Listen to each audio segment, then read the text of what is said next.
Hi all welcome to exam edge YouTube channel. So எல்லாரும் பரபரப்பாக examination ப்ரிப்பரேஷனில் இருப்பீங்க.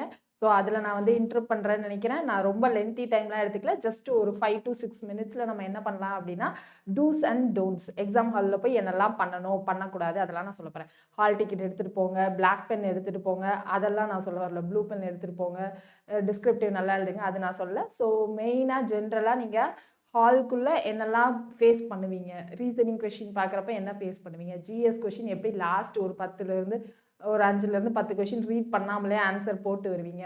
அந்த மாதிரி மேஜரா மென்டல் இஷ்யூஸ் பத்தி தான் பேச போறோம். ஜென்ரலா தான் பேச போறோம். நான் உங்க டைமையும் ரொம்ப எடுத்துக்க மாட்டேன். ஏன்னா நீங்க ரிவிஷன் ப்ராசஸ்ல இருப்பீங்க. ஸோ மேக்ஸிமம் 10 மினிட்ஸ், மினிமம் 5 மினிட்ஸ்ல நம்ம முடிச்சிடலாம். 5 to 10 மினிட்ஸ்க்குள்ள. சரியா?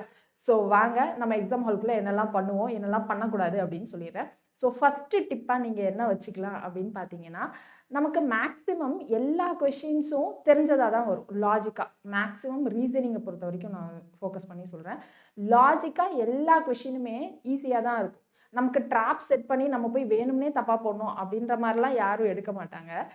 லாஜிக்கா தான் இருக்கும். அதனால நம்ம என்ன பண்ணக்கூடாது அப்படின்னா, ஓவரா திங்க் பண்ணக்கூடாது. ஓகேவா? ஒரு சில விஷயத்துல நம்ம அனலாகி, கிளாசிஃபிகேஷன் அதுலலாம் என்ன பண்ணுவோம்னா, ரொம்ப ஓவரா திங்க் பண்ணி நம்ம டைம் அதிலேயே வேஸ்ட் பண்ணுவோம். ஸோ ஃபர்ஸ்ட் என்ன பண்ணணும், லாஜிக்கா சிம்பிளா யோசிக்கணும். ரொம்ப ஓவர் திங்க் பண்ணக்கூடாது. இதுதான் ஃபர்ஸ்ட் பண்றது. ஓகேவா?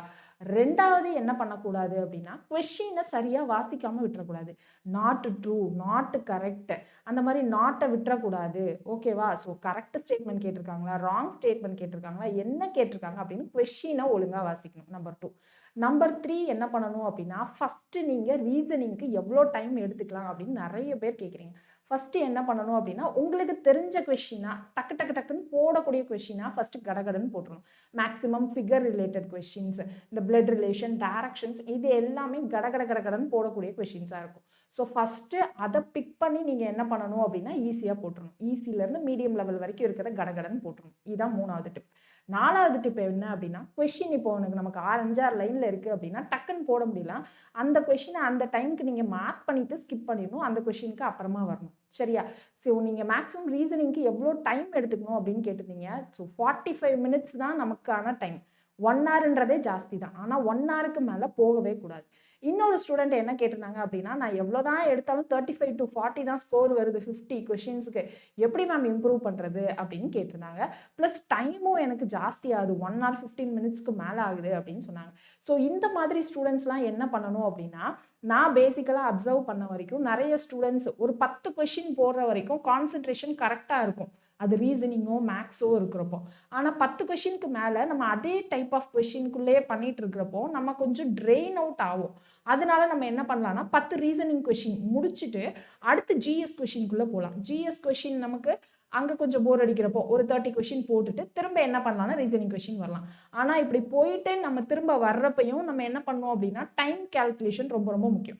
இப்போ 10 மினிட்ஸ் நான் ரீசனிங் போடுறேன் அப்படின்னா ரிமைனிங்க்கு நான் இங்கே ஜிஎஸ்க்கு வரேன் அப்படின்னு தான் பார்க்கணும். ஆக மொத்தம் எல்லா 10 கொஸ்டின்ஸ்க்கும் நடுவில் நீங்கள் பிரேக் எடுத்துக்கலாம். ஏன்னா நிறைய பேரோட மைண்ட் செட் அப்படி தான் இருக்கும். ஸோ 10 கொஸ்டின் போட்டதும் டயர்ட் ஆகிடும், கான்சென்ட்ரேட் பண்ண முடியாது, அந்த கொஸ்டின் நமக்கு ரொம்ப டஃப்பாக தெரியும். ஸோ மேக்ஸில் ஆவரேஜாக இருக்கிற ஸ்டூடெண்ட்ஸ் எல்லாருக்குமே இந்த டிஃபிகல்ட்டிஸ் இருக்கும். ஸோ நான் அவங்களுக்கு சஜஸ்ட் பண்ணுறது என்ன அப்படின்னா, இருக்கிற 50 கொஸ்டினில் ஈஸியான 10 கொஸ்டின் எடுங்க, ஃபஸ்ட்டு போட்டுருங்க. அடுத்து ஜிஎஸ்ல நீங்கள் போங்க. ஜிஎஸ்ல போயிட்டு ஜிஎஸ் எல்லாம் ஒரு ரவுண்டு முடிச்சுட்டு ஒரு ½ அன் ஹவர் கழிச்சு திரும்ப அடுத்த 10 கொஸ்டினுக்கு வாங்க. அப்படின்னு போயிட்டு ஜம்ப் அவுட் பண்ணிட்டு வரப்போ என்னால் டைம் கீப் அப் பண்ண முடியல அப்படின்னு சொல்லக்கூடாது. என்ன பண்ணணும் அப்படின்னா, நீங்கள் ஒரு 10 மினிட்ஸாக ஒரு 5, 10 மினிட்ஸாக பிரித்து வச்சுட்டு நீங்கள் என்ன பண்ணலாம் அப்படின்னா, அந்த மாதிரி கான்சென்ட்ரேட் பண்ண முடியாமல் ஸ்ட்ரெஸ் ஆகி எக்ஸ்ட்ரா டைம் வர்ற ஸ்டூடெண்ட்ஸ் எல்லாருமே அந்த மாதிரி டைமை கீப் அப் பண்ணிக்கலாம். சரியா?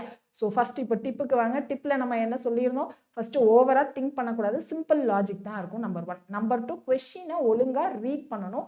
நாட் ட்ரூ, நாட் ஃபால்ஸ் அப்படின்னு என்ன கேட்டிருக்காங்கன்ட்டு. நம்பர் 3 என்ன சொல்லியிருந்தோம், நம்ம ஈஸியான கொஸ்டினாக ஃபர்ஸ்ட் எடுத்துக்கணும், பெரிய கொஸ்டினா அப்புறமா பார்க்கணும். பெரிய கொஸ்டினை ஃபர்ஸ்ட் என்ன பண்ணணும், பிரேக் டவுன் பண்ணி தெளிவாக நீட்டாக ரஃப் ஷீட்டில் எழுதி வச்சுக்கணும். சரியா?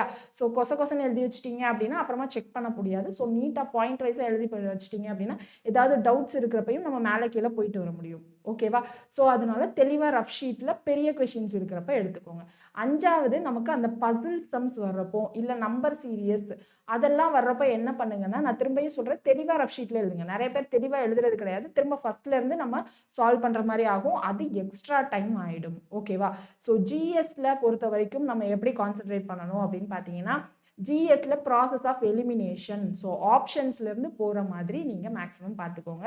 இந்த கரெக்ட் ஸ்டேட்மெண்ட்டா, ராங் ஸ்டேட்மெண்ட்டா என்ன ஏது அப்படின்றத. ஓகேவா? ஜிஎஸ் என்ன விட உங்களுக்கு நல்லாவே தெரியும். ஸோ ரீசனிங்க்கான 5 டிப் நான் சொல்லிட்டேன். என்ன ஓவரா திங்க் பண்ணக்கூடாது. கொஸ்டினை தெளிவா ரீட் பண்ணணும். அப்புறம் ஃபர்ஸ்ட் ஈஸியான கொஸ்டினா பார்க்கணும். லாஸ்ட்ல பசில் கொஸ்டின் இல்ல ஜம்பிள்டு கோடிங் அதெல்லாம் வந்துச்சுன்னா என்ன பண்ணணும்? தெளிவா எழுதி வச்சு செக் பண்ணணும். 5வது பாயிண்ட் என்ன சொல்லியிருந்தேன்? யாருக்கெல்லாம் ரொம்ப டைம் எடுக்குது அப்படின்னு யோசிக்கிறவங்க 5 10 மினிட்ஸா பிரிச்சு வச்சுக்கிட்டு அதுக்கேத்த மாதிரி கொஸ்டினை நம்ம அரேஞ்ச் பண்ணணும். மேக்ஸிமம் 2 கொஸ்டின்ஸ் டஃபா தான் இருக்கும். அதுக்கு மேல டஃபா இருக்கிறதுக்கு சான்சஸே இல்ல. ரிமைனிங் ஸ்கோர்ஸ் எல்லாமே வந்து நீங்க அடிச்சு தூக்க தான் போறீங்க. அதனால நீங்க ப்ரிப்பேர் பண்ணியிருக்கீங்க ஃபுல்லா. ஸோ காம் மைண்ட் செட்டோட போயிட்டு எக்ஸாம சூப்பரா பண்ணிட்டு வாங்க. All the very best. Stress ஆகாம பண்ணிட்டு வாங்க. எக்ஸாம் முடிஞ்சதுக்கு அப்புறம் பார்க்கலாம். Thank you.